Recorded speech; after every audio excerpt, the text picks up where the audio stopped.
ओम शांति।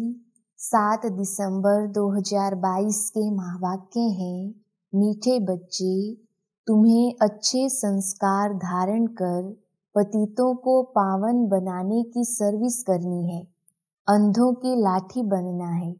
प्रश्न, पिछाड़ी के समय कौन सी अवस्था आनी है? उत्तर, पिछाड़ी के समय निरंतर रूहानी यात्रा करते रहेंगे, बैठे बैठे साक्षात्कार होंगे, बाप और वर्षा याद आता रहेगा, वैकुंठ देखते रहेंगे। बस अभी हम यह प्रारब्ध पाएंगे, हर्षित होते रहेंगे, परंतु अच्छा पुरुषार्थ नहीं किया तो पछताना भी होगा, सजाओं का भी साक्षात्कार करेंगे। गीत, रात के राही तक मत जाना। ओम शांति। यह है रूहानी यात्रा। सबसे जास्ती महत्व इस रूहानी यात्रा का है। यह है ईश्वरीय भाषा अथवा भाषण। तुम भी भाषण करते हो ना? बाप कहते हैं सबसे जास्ती तो मैं भाषण करता हूँ, क्योंकि मैं ज्ञान का सागर हूँ और फिर पतित पावन सद्गति दाता हूँ। ज्ञान से सद्गति होती है। बाप कहते हैं वास्तव में मेरा नाम भी एक ही है। ज्ञान का सागर और सद्गति दाता तो एक को ही कहेंगे, बहुतों को तो नहीं कह सकते। दूसरे मनुष्य ये भी समझते हैं कि ये ड्रामा है, चक्र भी दिखाते हैं, परंतु चक्र की आयु भिन्न भिन्न दिखाती है। चक्र का भी ज्ञान चाहिए। लाखों वर्ष कह देने से कोई बात का विचार भी नहीं कर सकती। बाप को कहते हैं सर्व का सद्गति दाता, लिबरेटर। इतनी आत्माएं जो ऊपर से आई हैं, पहले यहाँ नहीं थी, फिर जरूर नहीं होंगी, तो इतने सबको कौन आकर वापिस ले जाएंगी? गाइड तो है ही एक परम पिता परमात्मा। गाइड अर्थात जो आगे रास्ता दिखाता चले। गाते भी है पतित पावन, गाइड है, सर्व का सद्गति दाता है। गुरु होता ही है गति करने वाला। गुरु को आगे, फॉलोअर्स को पीछे रखा जाता है। यहाँ ऐसी बात नहीं है। यहाँ तो बाप कहते हैं बच्चे तुम आगे चलो, क्योंकि गौशाला भी है ना। गऊओं के पीछे पीछे गवाला रहता है, नहीं तो गऊएं इधर उधर चली जाएं। बाप भी पिछाड़ी में रहती हैं। आजकल भगत लोग समझते हैं आगे महात्मा जी हों, उनसे आगे जाना बेइज्जती समझती हैं। बाबा कहेंगे बच्चे तुम आगे हो, बाप को तो पिछाड़ी में सारी नजर करनी पड़ती है कि कोई खा ना जाए। मिसाल है ना शेर रे शेर, परंतु शेर था नहीं। तुम्हारे लिए भी कहते हैं कि यह बीके तो कहती हैं विनाश होगा, होता नहीं है, परंतु होना तो जरूर है। आगे चल मनुष्य समझ जाएंगे बरोबर विनाश का समय है। तुम बच्चे जानते हो विनाश किस लिए है, दुनिया को कुछ मालूम नहीं। अच्छा, महाभारत लड़ाई के बाद क्या हुआ, किसको पता नहीं। तुम बच्चे भी नंबरवार पुरुषार्थ अनुसार जानते हो हमको बाबा की मदद है। तुम जानते हो बाबा आया है पतितों को पावन बनाने, तो बच्चों को भी यही सर्विस कर ऊंच पद पाना है, पतितों को पावन बनाना है, अंधों की लाठी बनना है। रास्ता बताया जाता है अलफ और बे का। बस फिर पढ़ाई बहुत सहज है। झाड़ सामने खड़ा है, त्रिमूर्ति तो नंबर 1 है शिव के साथ। त्रिमूर्ति मशहूर है, शिव परमात्मा तो उनसे भी ऊंच है। वह तो फिर भी सूक्ष्म है, उनसे ऊंच है परमात्मा, परंतु उनका नाम रूप देश काल कुछ भी नहीं जानती। तुम बच्चे भी पहले नहीं जानते थे। दिन प्रतिदिन सब कुछ समझाया जा रहा है। अभी तुम समझ चुके हो हम आत्मा हैं, संस्कार आत्मा में भरते हैं। अच्छे व बुरे संस्कार आत्मा में हैं। इस समय अच्छे संस्कार बहुत कम हैं, बाकी हैं बुरे गिरने के संस्कार। इस समय कोई के भी अच्छे संस्कार नहीं करेंगे, जबकि है ही रावण राज्य। मायावी दुनिया में भी कोई अच्छे कोई बुरे तो होते ही हैं। कोई पाप करते होंगे तो कहेंगे इनके संस्कार अच्छे नहीं हैं। बुरे संस्कार वाले अच्छे संस्कार वाले देवताओं के आगे जाकर उनकी महिमा गाते हैं। भारत बिल्कुल अच्छे संस्कार वाला था, अब बुरे संस्कार वाला है। मनुष्य को यह भी पता नहीं है। बाप समझाते हैं जो ऊपर से नई आत्माएं आती हैं, पहले अच्छे संस्कार वाली होती हैं, फिर बुरी हो जाती हैं, फिर उन्हों को ही तमो प्रधान से सतो प्रधान जरूर होना है। भारत के ही चित्र सामने हैं। बुरे संस्कार वाले बैठ देवताओं का वर्णन करते हैं, क्योंकि वह है दैवी गुण वाले, यह है आसुरी गुण वाले। समझते भी हैं विकार में जाना आसुरी स्वभाव है, इसलिए सन्यासी भाग जाते हैं। फिर कहते हैं मैं फलाने सन्यासी का फॉलोअर्स हूँ, परंतु सब तो फॉलो करते नहीं।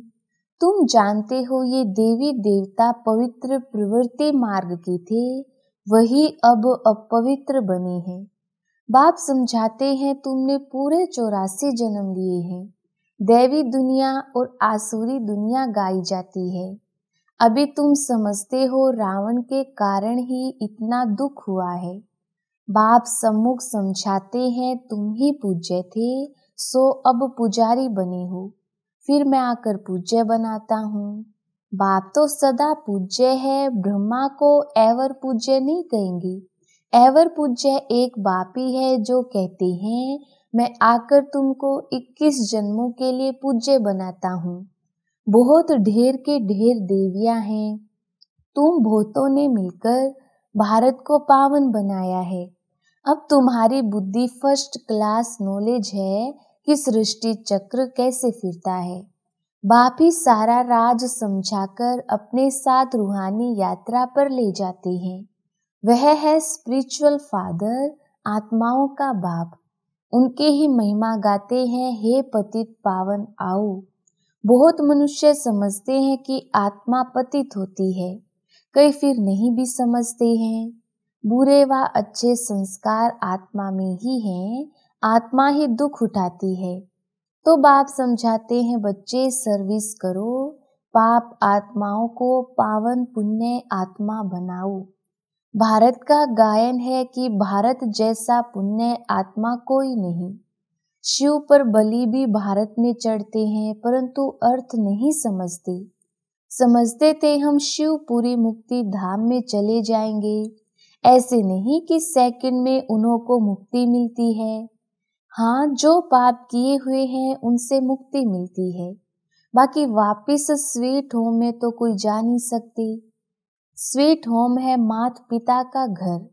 मनुष्य तो कुछ भी जानते नहीं, अंधश्रद्धा से सिर्फ ईश्वर कह देते हैं। जब ईश्वर एक है फिर माता पिता क्यों कहते हो? वह है रचता तो जरूर माता भी होगी, नहीं तो रचना कैसे हो?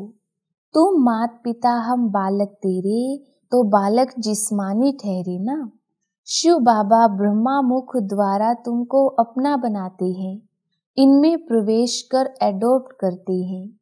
अभी तुम बाप द्वारा सम्मुख सुन रहे हो, फिर 5000 वर्ष के बाद सुनेंगे। अभी जो तुम लिख रहे हो वह सब खत्म हो जाएगा, फिर यह बातें बताएं कौन? समझो कोई नीचे से पुराने कागज आदि निकलते हैं जिससे शास्त्र बैठ बनाते हैं, फिर भी भक्ति मार्ग वाले वही शास्त्र निकलेंगे, कोई नए नहीं बनाए हैं। ड्रामा प्लान अनुसार नीचे से वही निकले होंगे। गीता, भागवत, महाभारत, रामायण आदि फिर भी वही बनेंगे। स्वर्ग की सामग्री भी वही बननी है जो कल्प आगे थी। हम अभी समझते हैं स्वर्ग में जाकर ऐसे ऐसे महल बनाएंगे। तुम बच्चों को स्थायी खुशी रहनी चाहिए, हम जाकर प्रिंस प्रिंसेस बनेंगे। अगर निश्चय नहीं है तो स्कूल में जैसा बेसमझ बैठा हो, यहाँ भी अगर नॉलेज समझकर किसको समझाते नहीं तो बेसमझ हुए ना। राजाएं तो बनने हैं, फिर कोई सूर्यवंशी में बनेंगे, कोई चंद्रवंशी में। पढ़ाई में बहुत बहुत फर्क पड़ जाता है। बाप तो अच्छी रीति समझाते रहते हैं, बच्चों को अच्छी रीति पुरुषार्थ करना पड़े। बाप और क्या करेंगे, समझाएंगे रूहानी यात्रा पर रहो, और कुछ नहीं समझा सकते हो तो इन चित्रों पर समझाओ। ये भी देखते हो जिनको समझाते हैं वह तीखे हो जाते हैं और धर्म वाले भी आते हैं। बाबा ने साक्षात्कार तो पहले ही कराए हैं कि यह इब्राहिम, बुद्ध, क्राइस्ट भी आएंगे। यह सब समझने की बातें बिल्कुल ही सहज है। सृष्टि चक्र को समझना बहुत सहज है। मुश्किल बात है बाप की याद में रहना, पवित्र भी बन जाएं। डिफिकल्ट है रूहानी यात्रा जिसमें थक जाते हैं। अगर सारा दिन याद ठहर जाए फिर तो कर्मातीत अवस्था ही हो जाए। स्कूल में पास तो तब होंगे जब रिजल्ट निकलेगी। मुख्य है रूहानी यात्रा की बात। रूहानी यात्रा यह अक्षर बहुत अच्छा है। योग में ही मेहनत है। हठ योग सिखलाने वाले तो बहुत हैं, परंतु यह है रूहानी योग। तुम्हारे सिवाय कोई समझा नहीं सकती। इस राजयोग से ही मनुष्य पतित से पावन हो सकते हैं। यह योग बाबा और तुम बच्चे ही सिखला सकते हो। बाहर में जब सभी सुनेंगे तो कहेंगे कि हमारा योग ठीक है और सभी झूठे योग हैं। बाहर में भी बच्चों को जाना तो है ना। इस योग को कोई जानते नहीं है, उसका नाम है ही हठ योग। यह है राजयोग। भगवानुवाच, मैं तुमको राजयोग सिखलाता हूँ। वह हठ योग मनुष्य सिखाते हैं। अब भगवान कौन? श्री कृष्ण ने तो योग से इतना पद पाया। भगवान तो ऊंचे ते ऊंच निराकार है, तो बीज और झाड़ का ज्ञान बहुत सहज है। बाकी याद में नहीं रह सकते। झाड़ आदि का राज बहुत सहज है, किसको भी समझाना। बच्चे बहुत अच्छी रीति समझाते भी हैं, बाकी योग में मेहनत है। घड़ी घड़ी एक दो को सावधानी देते रहें तो भी अहो भाग्य। समझते हैं सहज भी है तो मुश्किल भी है। बहुत फेल होते हैं इसलिए कहते हैं हमको योग में बिठाओ, हमको शांति पसंद आती है। शांति का नाम सुना है ना। कोई कहते हैं निष्ठा में हमको शांति मिलती है, ये भी गपोड़ा है।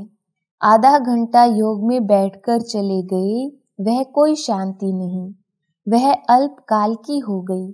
शांति तब मिल सकती है जब गृहस्थ व्यवहार में रहते पवित्र बन रूहानी यात्रा पर रहें। ऑफिस में बैठे, घर में बैठे यात्रा करते रहें। जो अवस्था तुम्हारी पिछाड़ी में आनी है, बैठे बैठे साक्षात्कार करते रहेंगे।